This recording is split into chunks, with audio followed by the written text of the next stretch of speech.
Well, for more on this, Daniel Lacalle joins us now from London. He's chief economist at Tressis. Great to have you back on the program, Daniel. Now, before we get into what may or may not have happened at Wirecard, can you just tell us about the significance of the company? How big is it and what sort of a player is it in the fintech world?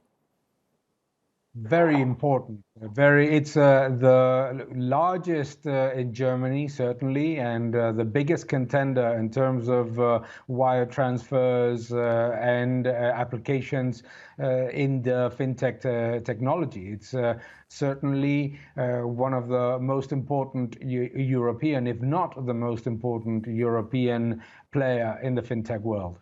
Now, it is quite a spectacular fall from grace for the company, isn't it? But we know the Financial Times has been reporting on allegations of fraud and impropriety at the company for the last 18 months. So why is it all coming to a head now?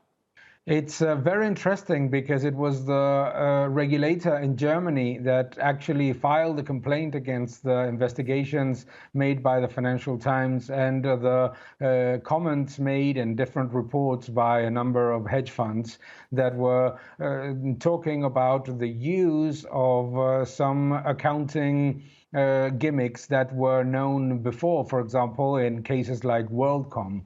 Remember that they used a strange way of accounting for the levels of cash that they actually had. That investigation led to a complaint from the regulator. And this basically just faded away for a while. This was, I think, in April last year when everything came up. But this year, the company started to drag its earnings report.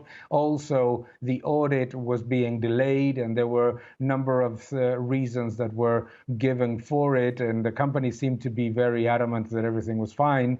But obviously, it now has come to a massive scandal. It sure has. And one of those auditors, EY, had earlier refused to sign off on the account, saying that it didn't know where $2.1 billion was at the company, quite interestingly. Now, the company said that that money should have been at two banks in the Philippines, and the Central Bank of the Philippines has since said that no such transaction was ever made. Now, the company seems to have changed its story yet again, saying the money may have never even existed. So what do you think happened?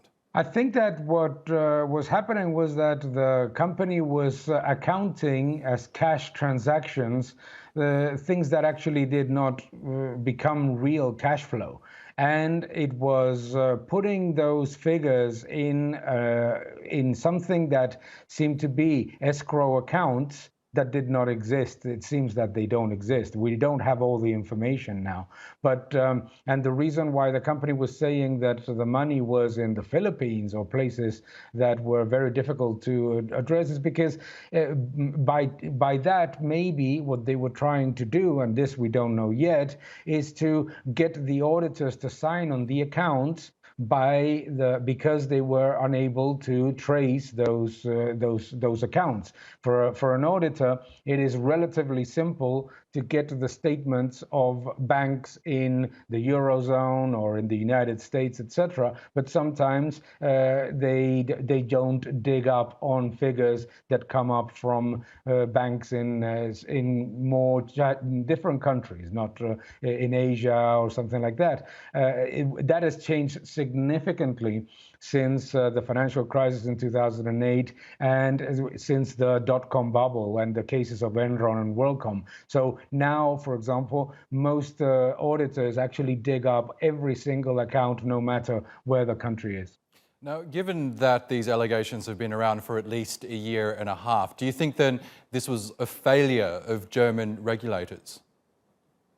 I think that this would have not been solved by regulation. I think that the fact that the regulator was so aggressively working against the people that were actually raising questions about this shows that in many cases, regulators in countries tend to look at companies within their own country in a sort of sacred way. And we saw that, for example, in Spain with the case of GAWEX, which was also a fraud of significant proportions, not even close to the level that this one is, in which the first response from reports coming from short sellers, from hedge funds saying that the accounts are fraud, returned with a very aggressive response from regulators. I think that regulators should listen more to hedge fund managers and to reporters, because when there's noise, there tends to be something behind it. Sure does, especially in this case. Daniel Lacalle from Tressis in London, thank you so much again for your analysis.